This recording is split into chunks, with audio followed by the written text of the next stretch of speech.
Hi and welcome to Tiger Sports Nation. I'm Jeremy Conzen here with Jeremy Jones. This is the soccer segment on DePaul Sports Network. The DePaul men's soccer team began their season with a win last Saturday against the Hanover Panthers. After a scoreless first half, Zach Hoffman found some space and put DePaul on the board first. The Tigers enjoyed that lead for 20 minutes until Enrico Francini hit the equalizer for the Panthers at the 72nd minute mark in what was their only shot of the game. DePaul capitalized on a free kick near their side of the field, with E.J. Moore taking the kick. He found Andrew Gold in front of the net, who promptly hit the game winner with a header. DePaul held the offensive advantage throughout the game, taking 14 shots to Hanover's 8. DePaul also took 11 corners to Hanover's 3. Rafael DeMaio took the loss in net for Hanover with only 4 saves. DePaul's Harrison Glover collected the win. You can catch the team tomorrow night when they play Marion College at 7 p.m. on Rivas. The DePaul women's soccer team started their season strong last Saturday, defeating Piedmont 3-2 in overtime. The Tigers saw themselves trailing for most of the first half after Piedmont scored just 11 minutes into the game. Then 2 unanswered goals by Catherine Rourke and Rebecca Crone put them right back into control. Piedmont would eventually answer back to tie it up, but Shaylee Kumar scored her first collegiate goal in the 97th minute to seal the deal for the Tigers. The women's team also played John Carroll this Sunday, and boy, it wasn't a pretty one. 4 different Lady Tigers scored goals against John Carroll to give them an easy 4-0 victory.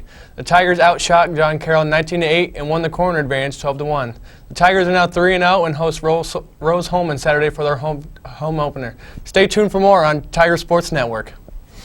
Obviously, having a coach leave in August is a little bit of a nefarious situation. You know, you kind of leave the team hanging. However, you know, I do think that there needed to be, a culture change. I think there was a high rate of turnover when it came to players. However, that does not mean that he did not put the hard work in. He did not put any effort in. He worked his hardest to create the team that we have today. So obviously, I'm thankful to him for recruiting me. However, I'm glad he's moved on to other things, and I think we're going to see a new culture and a big change for DePaul lacrosse.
Hello and welcome back to Tiger Sports Nation. I'm Jessica and with me is Julia. The DePaul field hockey team put on quite a show for their season opener with a 10-1 victory over Hendricks last Saturday, even though the Lady Tigers failed to get revenge on the team who ended their 2015 season in the NCAA tournament, failing to Rhodes 3-2 in overtime on Sunday. To open play in the North Coast Athletic Conference, the team picked up a big early season win Wednesday, defeating Wittenberg 2-3. DePaul took a 2-0 lead to enter the halftime thanks to goals from Riley Bruce and Paige Berliner, with assists from Katie Milner. However, Wittenberg tied it up with 2 goals of their own to start the second half. The first came from the 37th minute and the tying goal came from Riley Trexler at the 44th minute. Senior Addie Ball hit the unassisted game winner for DePaul. DePaul outshot Wittenberg 18-13 and took 8 penalty corners to their 5. Sarah Geindert made 6 saves for the win. The win puts DePaul at 2-1 on the season and 1-0 in the NCAC. Wittenberg is 1-2 overall and 0-1 in the NCAC. DePaul travels to Center on Saturday for their next game and will start to play Christopher Newport on Sunday. The DePaul volleyball team have officially started their 2016 season after losing a number of key players to graduation. They plan to bounce back from a season-ending defeat from Wittenberg in the NCAC championship last year. The volleyball team was able to start their season with a bang as they swept Washington University's Baden Invitational. After defeating Edgewood in their opening match, they were able to overcome the 6th-ranked Wash U for the first time in school history. In volleyball's match against Edgewood, Suzanne Peters led with 11 kills, while Keegan Callias set 31 of the Tigers' 45 kills in the match versus Washington. Peters led with 15 kills, while Elizabeth Wilson totaled 11. Rachel Lenderman led with 23 digs. Way to go, Tigers! Congrats to junior setter Keegan Callias for NCAC Player of the Week. Your DePaul volleyball team returns to action this Friday against Heidelberg at Bluffton University. Go Tigers! Stay tuned for You Buggin' with Meg and Julia.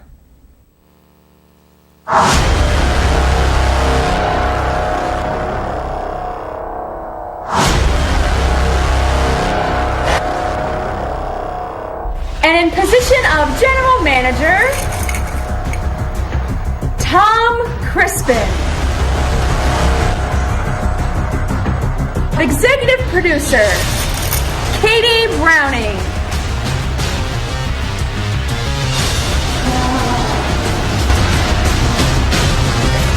Do you really have what it takes to run D3 TV? I think so. I suppose so. I mean, you're gonna have to get people like you.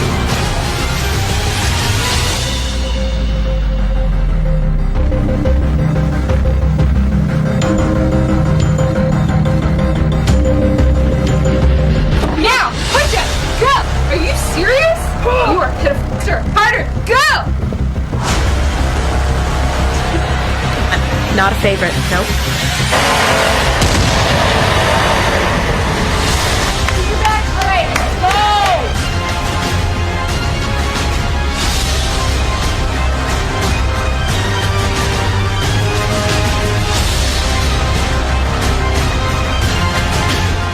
Julia with a score of 12.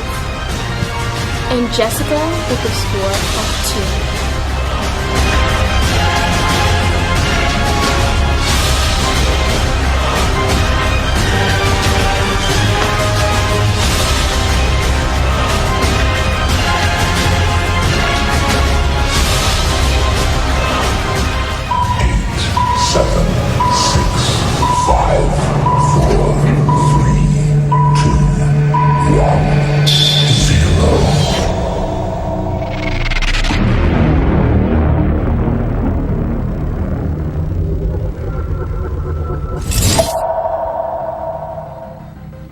May the news be ever in your favor.